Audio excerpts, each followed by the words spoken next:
Listen, let me tell you, I think this is what we should do. I think moving forward, we should bully Tony Khan into believing that his shows suck. We should do this week after week. Because listen, if we're coming off of an AEW pay-per-view that was critically panned overall, and that had a build that was near universally considered to be bad, if we're coming off of all of that and Tony Khan reacts like this, giving us a great Dynamite and then stacking up an awesome Rampage, I say we do this every week, because then we win. The fans win. I'll tell you one thing, no one bounces back like AEW bounces back. I'll tell you what, I'm Warren Hayes. Welcome to the AEW Dynamite review. We are recording this on June 1st. Happy Pride Month to all of the LGBTQIA plus listeners, watchers of the Mr. Warren Hayes Show, members of the community. Love you all to death.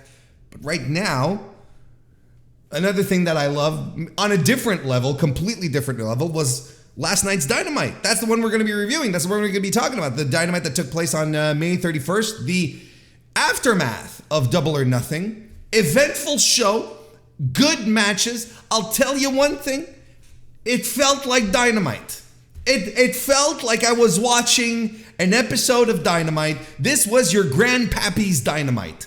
It was back to form.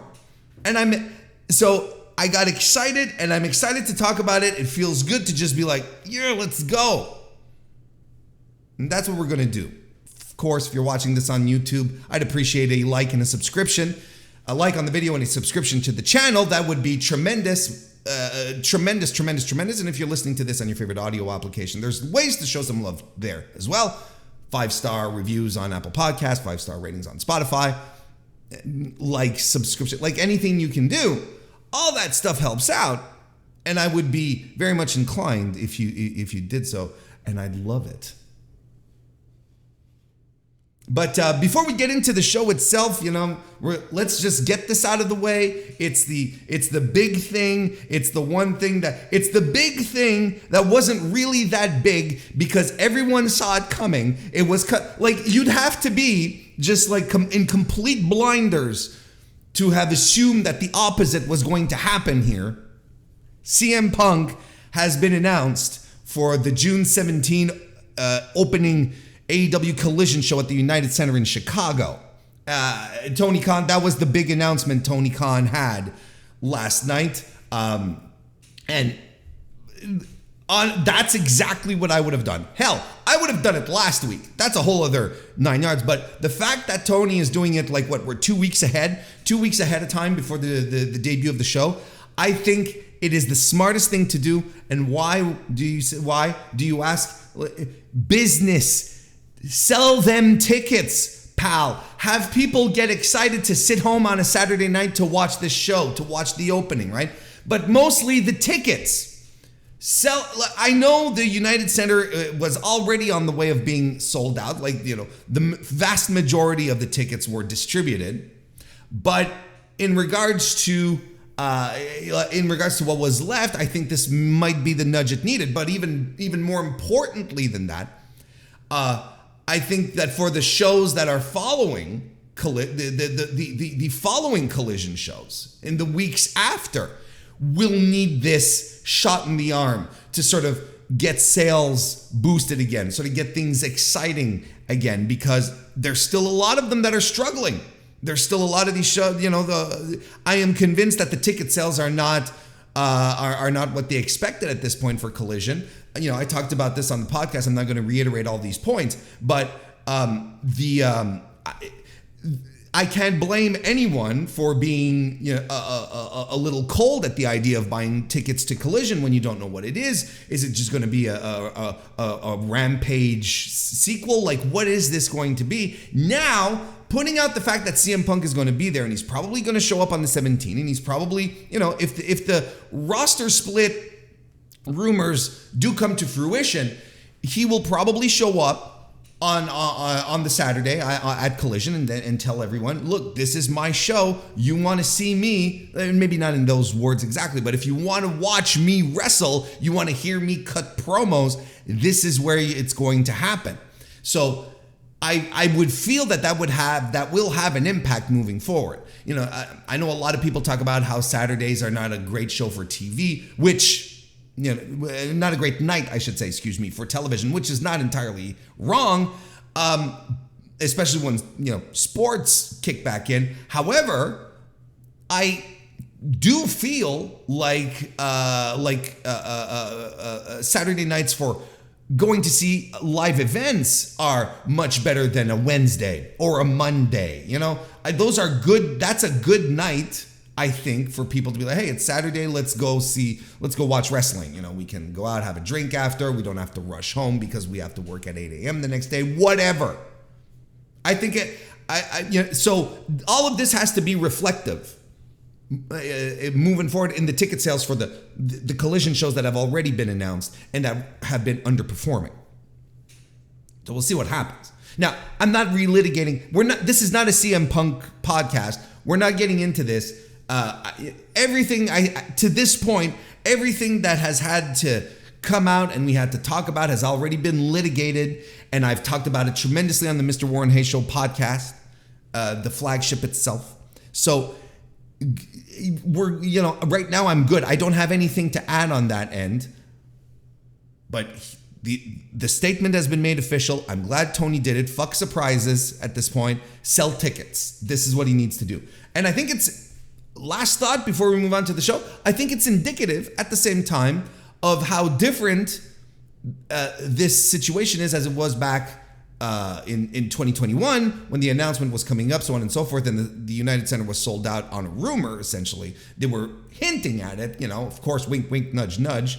But AEW is in a completely different place than it was, you know, 2 years ago or even 18 months ago, where it could have just gone out without announcing a thing for the United Center for Chicago, but seeing how the other tickets are performing, they're not in this position anymore to just announce a show and then thousands of people rush to buy tickets. Sure, it's happened with Wembley. Sure, it's happened with Forbidden Door, but it didn't happen with Double or Nothing. And it's not necessarily happening with other Dynamites as well. The attendance for last night's Dynamite wasn't great. Was good, but wasn't, you know, a fantastic sellout either. You know, there were very visible empty seats, hard cam, that we could see via the hard cam. So, you know, it's a mixture of a lot of things. It's really a mixture of a lot of things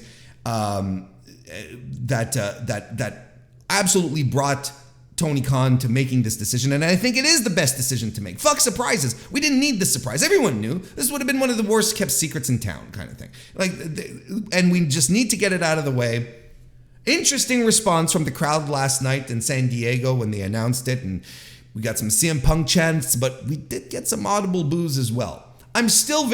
Everyone seems to think that CM Punk needs to come back as a heel. I am excited to see what kind of direction they're going to give him. But let's move on with the show. As I said, May 31st, 2023, San Diego, California, the Viejas Arena. Started off with the Blackpool Combat Club, represented by Claudio Castagnoli, John Moxley, and Wheeler Yuta, with Bryan Danielson on commentary, which I really enjoy. I really like Danielson on commentary. They defeated the trio of the Lucha Brothers and Bandido. What a fantastic match. And right off the get, I'm like, okay, this feels like Dynamite. This was a Dynamite match in, you know, both senses of the term. I am absolutely pulling a pun here. It felt good. One of these hot matches to kick off the show with stars, with people you want to see. The people that made you start watching AEW in the first place, Lucha Bros, Mox, and the rest of this excellent supporting cast here. Just great stuff. Like, honestly, super dynamic, awesome, full of energy. Where was this at Double or Nothing? Look, I if you want to hear my Double or Nothing thoughts, I reviewed the whole thing in excruciating detail. on the Mr. Warren Hayes show this week. So you can go check that out. I mean, I'm not going to spend this podcast going over everything wrong with Double or Nothing. But, the energy was definitely a factor. It was absolutely a factor. And this match was fantastic. The 60-second stalling suplex spot by Bandido, while the Lucha Brothers super kick and arm trap the BCC, was just an awesome spot and a great visual. Stereo dives by the Lucha Brothers while Bandido hits a frog splash. Mox helps Yuta block a 21 plex. And Yuta, once again, gets the seatbelt pin to get the win for his team. Now, I don't think this is accidental. I don't think this is like jokey jokes. Look, there's a fair chance, if we follow Tony Khan's booking patterns, there's a fair chance that we're doing something here with Yuta. And it might just be, and I'm not saying a massive program. I'm not saying suddenly he's going to be pushed into the world title scene. But what I am saying is that they are setting him up for something. And it might be just an AEW Dynamite feud, a little program just contained into the show. It doesn't necessarily spill over into Forbidden Door or All Out or the Wembley show, just a little something, but they're going to do something. Get, the win over Kenny Omega, and they were putting this over hard on commentary. The win over Kenny Omega, now getting the win here over Bandido for his team, and they're celebrating with him again. I'm just saying, there's something feels like there's something in the works. Something feels like there's something in the works. That's some vocabulary for you right there. Anyway, look, you wanted to shake the Double or Nothing doldrums off. You're like, man, hope this show tonight is going to be good. Well, out the gate, you're at least given a glimpse. And it's like, look, where AEW is telling you, we got this. Don't worry. We'll make this better. We cut to backstage with Alex Marvez, who was with the Elite. Got Mac Jackson there saying that he never thought that, the Blackpool Combat Club bring the worst out of him and, the Elite, essentially. And he never thought he'd try to melt the face off of a man with an explosive sneaker. And there you go, folks. It is once again one of these sentences that you will only utter when talking about professional wrestling.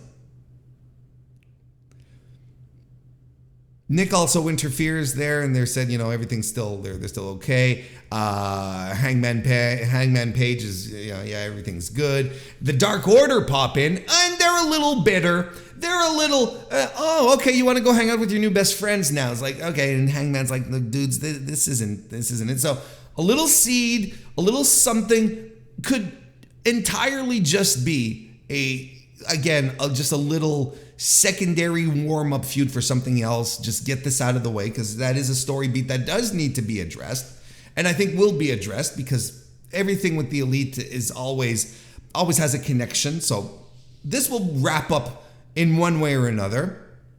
But I guess the news that comes out of this little segment here is that Kenny Omega is not at the arena. Hell, he's not even in the country. We've speculated. When I say we, I mean them on the spot.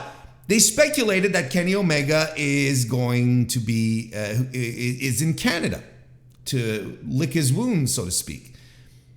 Whereas Hangman Adam Page says he's not in the United States, but he's also not in Canada. And he just leaves it at that. So to me, first and foremost, like, this tells me, Kenny's going to be at Dominion this weekend, which he should be, because it is the finals of the IWGP United States title #1 contenders tournament between Will Ospreay and Lance Archer. I'm still heavily suspecting this match is going to happen at Forbidden Door 2, and I'm excited for it. So it would make sense for Kenny to show up and, get into old Williams' face. But in a storyline aspect as well for this story here, of course, everyone's minds go to, oh, he's gone to Japan to get Kota Ibushi. Which absolutely works in this lore that we're developing here. And here's the thing, and I want y'all to keep this in mind, because I know like everyone's like Kota Ibushi at Forbidden Door, Kota Ibushi at Forbidden Door. Kota Ibushi doesn't work for New Japan anymore. And not only does he not work for New Japan anymore, their relationship did not finish on the best terms either. So I don't know if it's just like people throwing stuff out there and not really thinking about it, or just being unaware of what happened, but I would pump the brakes on it. And I'm not saying it's not possible, because fuck, anything happens in pro wrestling, right? Anything can happen in professional wrestling. We just saw Hiromu Takahashi being announced for some Dragon Gate stuff. I'm like, what the hell are we doing here? But Gedo is the head booker of all of this, and he wasn't necessarily singled out in everything that Ibushi was complaining about, but you would have to assume that Gedo, having his ties with the Office as well as the boys, probably doesn't really care about having Kota Ibushi on a Forbidden Door show. And there's already a lot of politics. Crossover shows are always full with politics. Keep this in mind. So again, I'm not saying Kota Ibushi is not going to be at Forbidden Door. What I'm saying is pump the brakes on your expectations, because this is a cross-branded, cross-promoted show, and one of the promotions maybe didn't finish off its relationship with Kota Ibushi in the best possible way. That's all I'm saying. And maybe, we're talking about Gedo maybe not wanting to maybe Kota Ibushi doesn't want to see these people anymore. Because he's got heat with some of the guys in the locker room for the stunt he pulled. So, don't get me wrong. I think he is going to end up on AEW at some point to do something. But again, there's a lot of things in place that don't make sense for him to be at Forbidden Door. How about that? I'm not saying he won't. I'm saying it doesn't make sense. It's not something you can just naturally insert here. We head to the ring. Tony Schiavone's in there, and he's ready to interview Bullet Club Gold. I'm like, excuse me? We are giving live mic time to Jay White? Pardon? Excuse me? This is happening? By God, man! Oh, and Jay White is there with rock hard Juice Robinson as well. Jay talks up Double or Nothing, and people start applauding for it. He does the smarmy, oh yeah, audience, I'm on your side, and he claps along kind of thing and says, yeah, let's give it up for Double or Nothing. That made me pop, because that's a very Jay White thing to do. And Juice addresses FTR. He says, Bullet Club Gold wants to know why Dax and Cash saved Ricky Starks. It doesn't make friends. They're not friends because Ricky Starks doesn't have friends. And that's fair. Let's tie up this loose end. FTR come out. Juice says they need to apologize to them. Jay White says, look, maybe it's not a question of apologies. I think these guys want to join Bullet Club. And if you wanted to join Bullet Club Gold, I should say, all they had to do is ask. They just should do it politely. And again, a fantastic smarmy weasel thing, just weaseling out of Jay White's mouth is fantastic. And then White accidentally drops the mic when FTR reaches over to take it. Just we're getting vintage Jay White in this little segment here. And Harwood, and then look, everyone gets into a fight. Ricky Starks comes in for the save. He picks up a mic and he challenges Jay White to a match next week. Says, let's finish this. Let's get this out of the way. Good fire here from Ricky Starks as well. Successful segment. Stuff happening. Nice, tight, concise. Nothing went overboard. Everything was to the point. It was very good. And you know what? This felt like Jay White. His whole exchange here, despite the fact that he can't go off on his side rants anymore because everything is much more highly produced on American television. Not highly produced, but everyone has to hit their time marks because everything has to get condensed. He can go off maybe as much as he can, but everything he did in this promo was just classic Jay White. So I was like, at least this felt good. They still dropped the ball on Jay White, don't get me wrong. This isn't erasing history here, but finally we're getting some mic time between these people, Ricky Starks and Jay White. Let's go. Tony Khan did the announcement. We already talked about it. CM Punk at the June 17 Collision in Chicago. And I love how Tony sort of milked this one. He milked it over a couple of weeks, and even at the announcement itself, he was milking, and I was like, all right. He's a promoter. You gotta love it. And we had Swerve Strickland versus Big Bill and Trent Beretta. Trent? When Swerve beat them all, it was a little three-way match that they had here. I enjoyed it. I thought it was fun. Swerve came out with all of the embassy this time, not just Nana and Brian Cage. And that added so much. Like they came in, and they each took a side of the ramp. So there was two guys on one side, two guys on the other, and he came out in the middle. And I was like, okay, this is the kind of environment Swerve Strickland feels natural in. And he's surrounded by big, massive, violent-looking dudes. And when you think of what they tried to do from the get-go with the mogul affiliates, with the with the Trailer Park Boys, this is a complete different image, right? Because the Gates of Agony look like monsters. Brian Cage looks like a monster. Prince Nana is Prince Nana. He's always, he dresses up in his regalia and whatnot, and he just looks the part. And then you have Swerve come out flanked by these dudes. What are we talking about? Now we've got something that makes Swerve look and feel important, right? As opposed to the two other goofs that he was with. This works. Anyway, great. Pump the brakes one. Good little TV match. I enjoyed it. And lots of good action here. And again, Big Bill getting this big ass rub coming into these matches, and one of the final four at the Battle Royal at Double or Nothing. And here again, doesn't get pinned.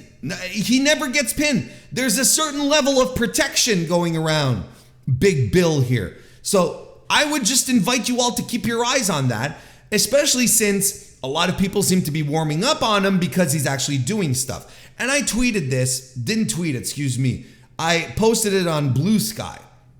And on the, because I'm on Blue Sky, if you're already there, I'd love to chat with you there. And in the Discord as well. I am so happy. I've always had a soft spot for Big Bill, Big Cass, W. Morrissey, whatever you want to call him. I've always had a soft spot for the guy because there's a lot of stuff that happened that was him going through some struggles. He seems to have his ducks in order, and I think his work right now is phenomenal. I think he is truly at a peak level, and I think he's appreciative of the opportunity that he has here, and he has no intents on squandering it. You can tell. So what they're doing with Bill right now is outstanding, and he's being protected. He's in a tag team with Lee Moriarty, and Lee came out, accompanied him and just went backstage to let Bill handle his business. But again, we're in these tag team situations. It's Lee who gets pinned, not Bill. There's, not unlike Yuta. I'm just saying, I'm not saying there's absolutely, I'm not tracing a direct path to something here, but what I am telling you, because you're the A+ audience listening to the D-List podcaster, keep an eye on what they're doing here with Big Bill. I don't think these are mistakes.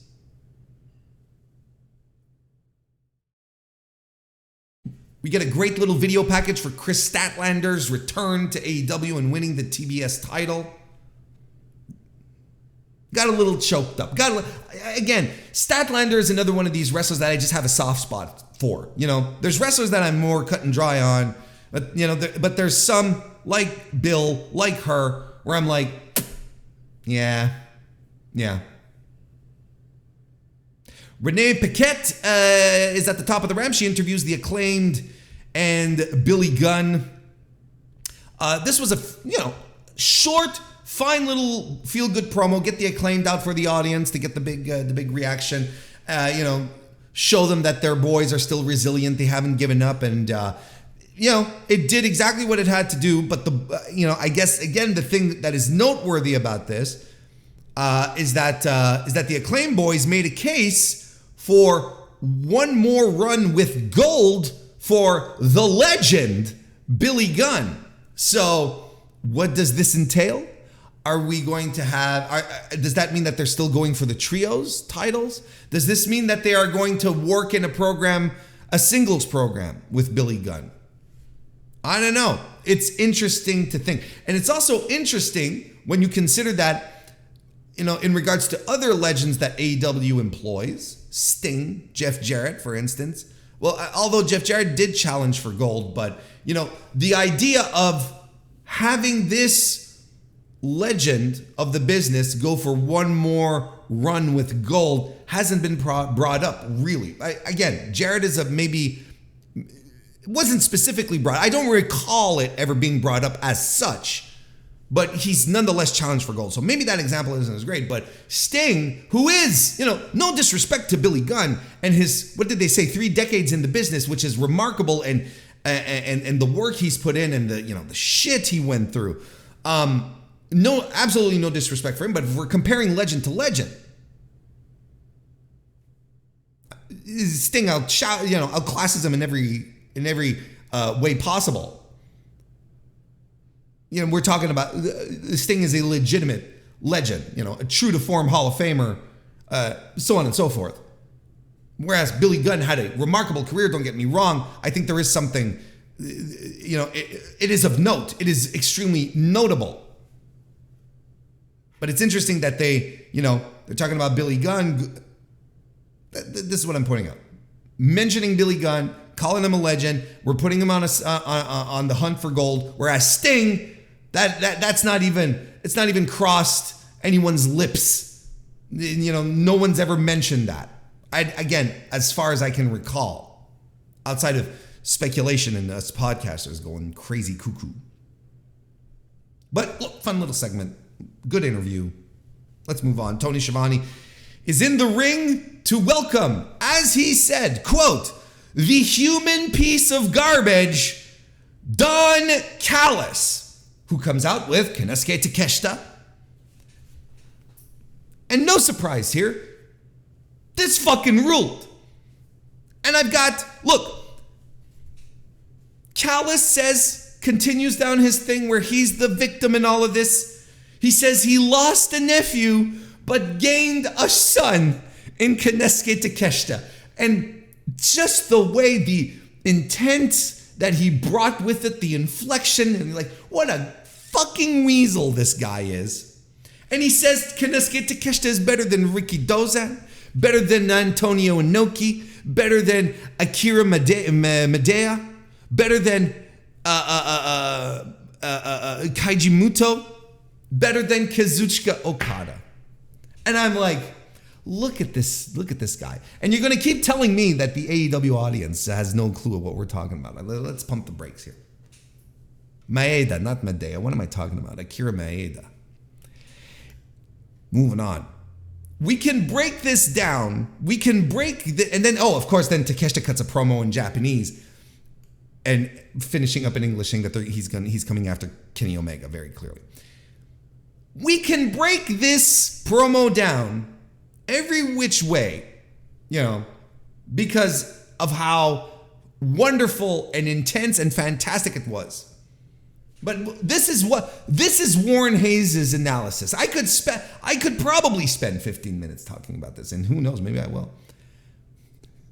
But this was basic, simple pro wrestling storytelling told by people who are talented, booked by a guy who understands how this works. And you got this absolutely phenomenal all-timer of a segment where you did not need to pump in heat. That crowd wanted to kill Don Callis. I might be exaggerating. You know what I mean. They were out for blood. They wanted this guy to leave. I heard and saw reports from all sorts of people at the arena saying we couldn't hear a single word these guys were saying. Couldn't hear a single thing. And Callis acknowledged it. And you could tell he was trying to talk louder to get over the PA system. It wasn't working. This is exactly what you want in this feud. You want the absolute disgusting human in Don Callis coming out to a vilified reaction and transferring this heat to this one guy who we want to get over. Yeah, this is so basic and so well done is the thing. And we don't need tons of vignettes and people doing shit backstage and pumping in heat. I beg anyone who watches World Wrestling Entertainment to watch this and then come back to tell me, yeah, Dominic gets heat. This is heat. This is nuclear heat. This is the heat that actually forces you to interrupt your promo, to speak louder because the audience is overcoming you. This is the type of promo you feel in your bones. And you're like, this is it. This is exactly what this is already the hottest feud in AEW. Just out of the gate right here. This is the hottest feud they have.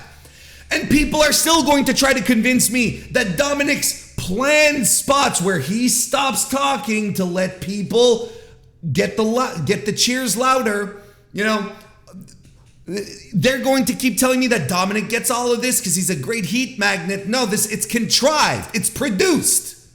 This is natural. And the next time you see Dominic getting, quote unquote, all that great heat, I want you to look at the audience and compare it to this audience here. This audience everywhere, people were up out of their seats. They were pointing at couch. They were shouting. You saw movement, not just people sitting down, which is what you see when Dominic is getting, quote unquote, all this great heat. By Jesus, man. This is fantastic. This is what it is. This is why I love pro wrestling. It's for stuff like this. And we should be able to get this more. And it's a shame that the other place doesn't let this stuff kind of happen. No, everything is so minute and overly produced that you have to artificially create your heat. This was fantastic. Absolutely fantastic.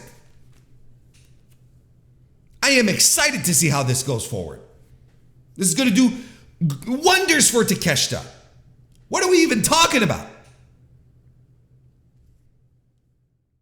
We get a video package with Wardlow and Arn Anderson, and they were talking up the thumb spot of all fucking things they could have been talking about in this promo. Christian Cage, what? Or the next opponent, who's next? They talk about the fucking thumb spot.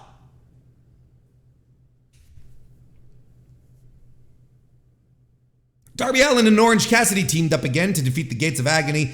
This match was bananas. This match was bananas and a discovery moment for a lot of fans in regards to the Gates of Agony. You know, in the Discord anyway, there were a lot of people going like, hey, these guys are really good actually. Yeah, actually they are really good. And just a fantastic team. Swerve came out again tonight. Double Swerve. Comes out to watch from the top of the ramp, and he's got Nana and Brian Cage with him. And the Gates of Agony right now, and I know the Ring of Honor, but in the tag division right now, in All Elite Wrestling, if you want, look, as much as I would love there to not have that much crossover, this is where we are right now. So bear with me here. for the sake of the argument, if we are continuing to have Ring of Honor tag team crossover with AEW's tag division, these guys fill a spot that is extremely missing in the tag division right now in AEW. Just a couple of savages, brutes, like these high octane, explosive maniacs. Right? We talked about in the Discord, we were talking about the Faces of Fear as an example. Like, I don't think the Faces of Fear were this athletic. You know, Warlord was never as good as Toa Leona or Bishop Khan. Khan is actually a little better. If we're splitting hairs here, Khan is a little better. But the point still stands is that two guys, a tag team that comes in and destroys the opposition, not picks them apart, not does high-flying great moves, not a team that's a throwback to pro wrestling's Silver Age. No, none of that. We having people, two guys who just come in and destroy people with agility, speed, and strength. This match ruled, and of course, you pair them up with Orange Cassidy and Darby Allin, who are capable of taking a beating, especially Darby. Christ, these baby faces got destroyed. And continues to add into the amount of damage Orange Cassidy is taking. Everything connects here. Stun Dog Millionaire by Darby, by Orange Cassidy, a code red by Darby, a dive by Orange Cassidy to the floor to keep the other Gates of the Agony guy. I don't remember which one was which at this point. But he dives to the outside to keep the other guy from coming in to interrupt the pin when Darby Allin pulls off the coffin drop. Was a nice finish. I still think Darby Allin will be the guy who will come out looking best from the four-way stuff. I continue to maintain that all three of the other pillars were exposed and do not look better coming out of that feud. But I think Darby, I still think Darby Allin is the guy who came out looking the best because of his work. I think despite the content of his promos being open for debate, how about that? I think he was the guy who was the most comfortable on the stick. And I really see him. You remember when people thought Jeff Hardy would never be a world champion? Well, there you go. You know, I think I know that maybe the comparing Darby Allin to Jeff Hardy is a little too much on the nose. You know, maybe a little tired at the same time. Maybe not the most original take, but I think you can still draw a parallel here in that regard because the parallels are already very similar. They're already very close. So I think a world championship run for Darby Allin is not out of the question.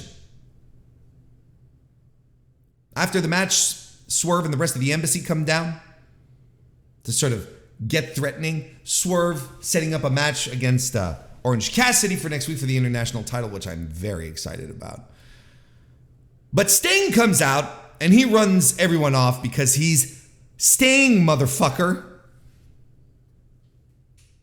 Big reaction from the crowd. See, again, stuff happening. We're resetting things. We're bringing out people we're bringing out folks that people want to cheer for that get pops. We're still not out of pops.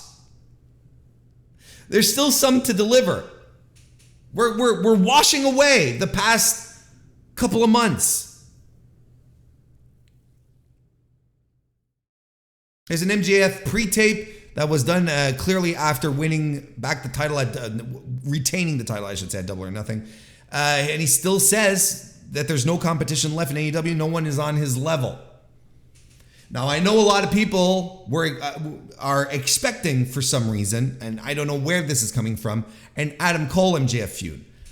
And if I were a betting man, which I am not, I would say MJF will probably get a little burner program in the lead up to All In, All Out, whatever.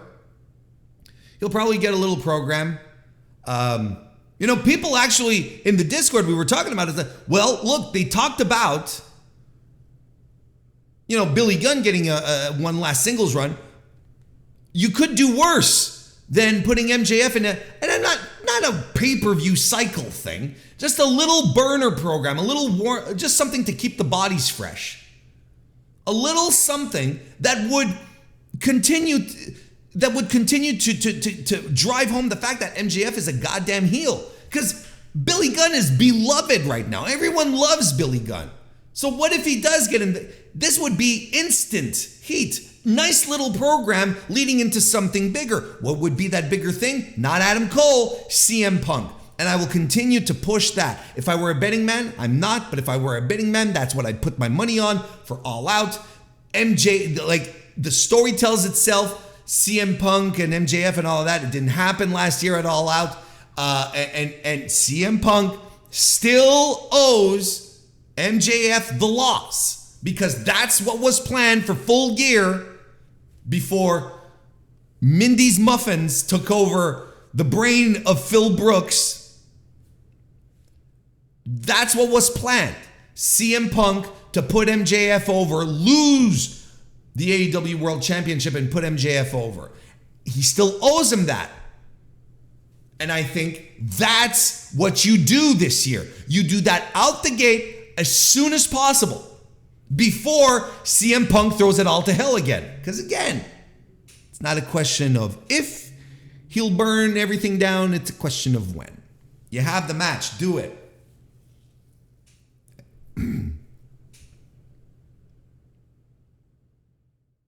Tony Schiavone is back in the ring, keeping fit, running up and down the ramp. He wants to interview someone, but we don't know. He gets sort of cut off by Hook. So this is it's just stupid, nitpicky, but fun stuff to think about nonetheless. Who was Tony Schiavone supposed to interview? Right? Who was he supposed to interview? And therefore, who did Hook take TV time away from? You got it, right? Because the way Tony acted was like, oh, it was a surprise. The way commentary acted, oh, it was a surprise. It wasn't planned.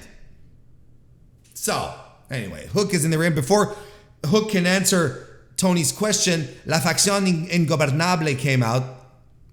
Roosh nowhere to be found.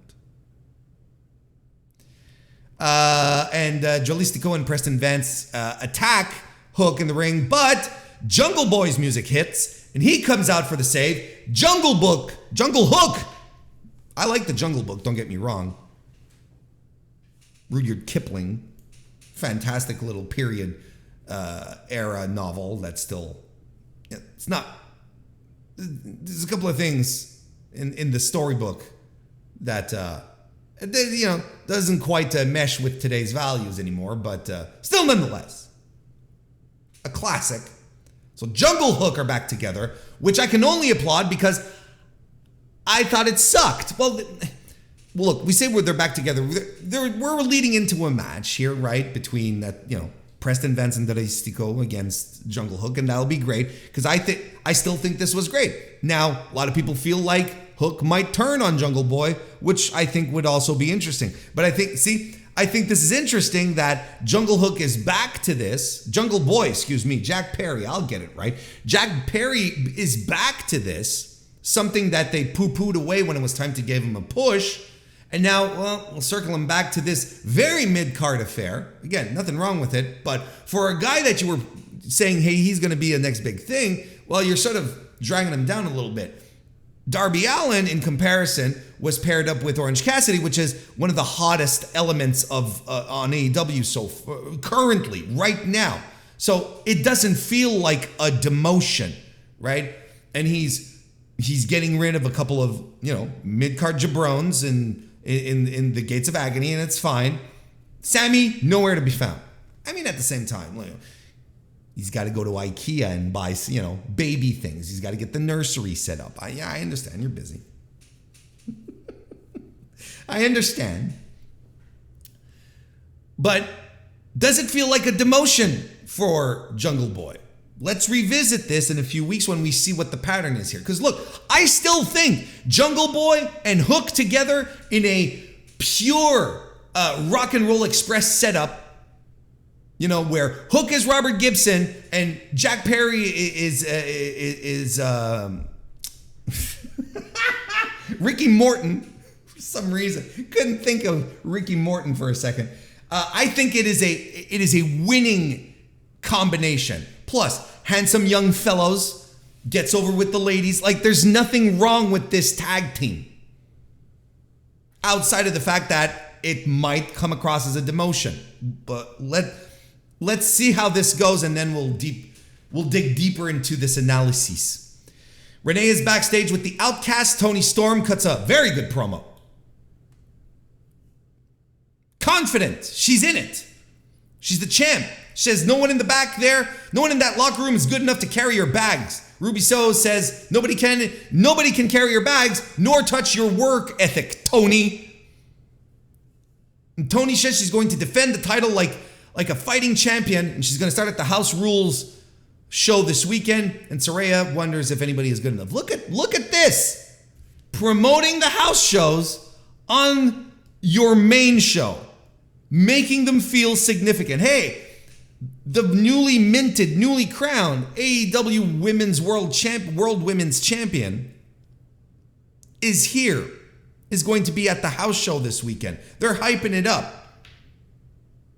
As if they want, to sell tickets. How about that? How wild is that, kids?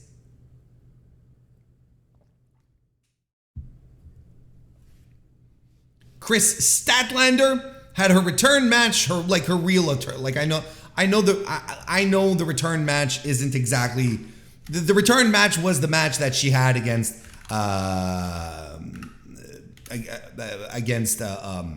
Jade. Jeez. So I know this is officially not officially it's not her return match, but this was her return match. Okay. And I thought this was good. I thought this delivered. There's very little notes for me here. Very, very little notes. I think this was a strong, nice, lengthy match. Strong return for Statlander, who doesn't look hampered or injured, and good, solid pro wrestling. We didn't see tons of nonsense. It was just good, solid pro wrestling where both women worked to their strengths. Statlander looked like gold here. She looked like a champion. She felt like it, and she's beloved by the fans. You can see this. Hopefully she's still hanging around the best friends, because I think that's also a good thing. I like all of this. I like how they've handled the return of Kris Statlander here so far.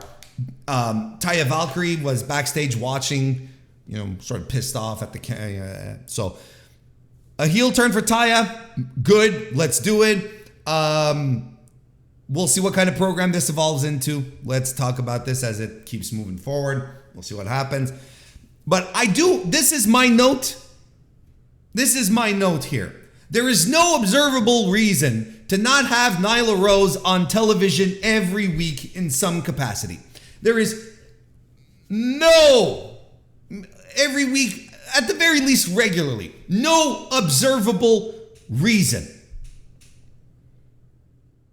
Nyla, we saw it in this match, she is polished now. For all the issues that, a lot of us had with Nyla out the gate, she's worked hard to prove us all wrong, and she's fantastic now. She's confident and crisp. Her moves don't come off as sloppy anymore. And she gets into the ring, has a good match with Statlander, and Toni puts on television, on occasion, women who he feels, deserve these spots a little more. Like, he pushes other women than Rose, who are not even close to being the complete project that Nyla Rose is. And then when you add on top of that her personality, which we saw being able to transfer off of her Twitter account onto television when she had that brief feud with Jade last year, she has everything. She has everything that you could possibly want out of something, someone, anything to elevate your women's division. Just absolute phenomenal stuff. She's super solid in the ring. I was both hot and cold on her being on television, but being Statlander's first opponent. Because a feud with Statlander would have actually been really good. I think, for my money, probably a better choice than Taya. I can understand that Tony wants to lean into Taya, new hire, so on and so forth. That's fine. But Nyla, I don't know how long. Look, maybe she's going to be part of the Collision move. You know, and I was on the Kristen Ashley's Pro Wrestling Illustrated podcast, Get the W. I was there with Kylie Fuller, and we were talking about a fun little podcast, which you should check out. It was a fun time, actually. I don't want to diminish what it is. It's not more than a fun little podcast. It was very good. We talked a lot about the women's division, the state of the women's division in AEW specifically, and we went through a bunch of topics and very good stuff. And it's not just a thing where we stamp our feet and it's like everything sucks. No, we're bringing out the good stuff and we're focusing on things. And one thing we all agreed on when we were talking about Nyla Rose is that it is a mystery as to why she's not focused on more. And if the Collision show means more opportunities for more women, if Nyla Rose is not part of these people who are benefiting from 2 extra hours a week on prime time if she's not part of that, it's a failure. It's a failure to not recognize the absolute potential that she has and what she can bring to the table. She's outstanding, and I don't know why we're not doing more with her. And then this led us to the mixed tag team match in the main event where Adam Cole and Britt Baker defeated Chris Jericho and Saraya. Fun little match. Kept the crowd invested. There was a lot of heat for it. I don't have many notes. I enjoyed it. I thought everyone worked stiff here. A little stiffer anyway. I think a couple of guys in this match sort of heard the comments about the Featherlight offense that a lot of us were putting out there. I wasn't alone. And probably took it to heart. So, they wailed on each other a little more. I thought even Britt was working a little snugger than usual. This was good. I thought the intergender, what do you want to call them? Because it's not, it's not an intergender match, but we did have intergender spots, right? I thought they were fun. Double super kicks and all of that. And, I thought all of this was very good. Chris Jericho loses again. I seriously cannot keep hearing people talking about how Jericho buries everyone. He loses all the fucking time. He lost at Double or Nothing and he lost again here. And this was probably the more meaningful of the match because this match had heat. This match felt energetic. There was stuff happening in this one. This was a good match. It was a fun little match. Clearly designed to get some heat back on Adam Cole. Don't even kid yourselves. This is what this match was for. I am not on the, there's more and more people climbing aboard this brand new bandwagon, which is called Adam Cole is washed. There's still a lot of room on the bandwagon. I think there's some early adopters hopping on board right now. I'm not on it, and I don't intend to get on it. Not until I see a little more of what Adam Cole has to deliver. Was this his tightest, greatest performance? No. I still, there are some legitimate questions to be asked. But we'll see how things keep moving forward here. Because Tony sees a star in this guy. He sees someone that he can lean into. He sees a face. I can't disagree with that. I really can't. We'll see how things develop. But I am not throwing the towel on Adam Cole in any stretch of the imagination. And I think if you're wise, you'd pump the brakes on that as well. great Dynamite. A great Dynamite resetting this whole previous pay-per-view cycle, except for the really good stuff. And some stuff that was happening, like the really good stuff, right? Like the Elite, the BCC, we're continuing that. There's still more meat on that bone. There's still more juice to squeeze out of that fruit. But continuing with things and maybe giving it an extra kick, another, hitting the defibrillator on it, like Ricky Starks and Jay White. Let's see where this is going to carry us. Are we done with Adam Cole and Chris Jericho? I don't know. Personally, I don't mind if we revisit this, if this continues for a while. It really doesn't bother me because I don't believe in the Jericho vortex. I don't. I think it's people being unable to parse their feelings between what is working in this promotion versus their own personal feelings about Chris Jericho. And again, I can't blame anyone for feeling the way they feel about Jericho. That's fine. But at some point, you do have to recognize that how he's being used and what is happening in the company has been overall beneficial. And that's just analysis. That's not being a bozo.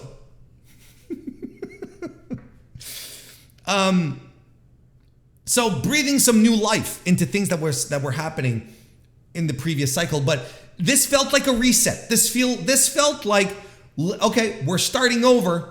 We're giving you something new, something more to chew on. Coming out with a great Dynamite, which I enjoyed. Again, like I said, stuff happening, new stuff, old stuff, continuing and feeling energetic, good, fresh, great matches. Everything I love about a Dynamite was here. And then, if that wasn't enough, we announce a Rampage edition this Friday with Zack Sabre Jr. versus Action Andretti for the TV championship, the New Japan TV championship. We're getting The Realistico, Commander, and El Hijo del Vikingo. Again, we're getting Willow Nightingale and Emi Sakura, she'll be defending the New Japan Strong Women's Championship for the first time against Emi Sakura. What are we doing? And then Lee Moriarty versus Katsuyori Shibata. We should bully Tony Khan every week.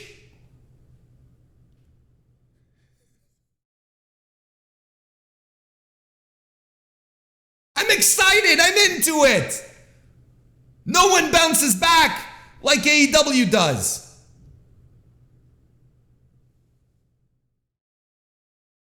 We're going to wrap this up. Hope you enjoyed it. Hope you enjoyed today's review. I will be back, of course, next Thursday for another edition of the Mr. Warren Hayes Show. So be sure to subscribe to the YouTube channel, leave a like on the video as well if you haven't already, and subscribe on your favorite podcast audio formats as well. I'll be around. But in the meantime, I hope you all have a lovely, lovely rest of your week, and I'll see you next time.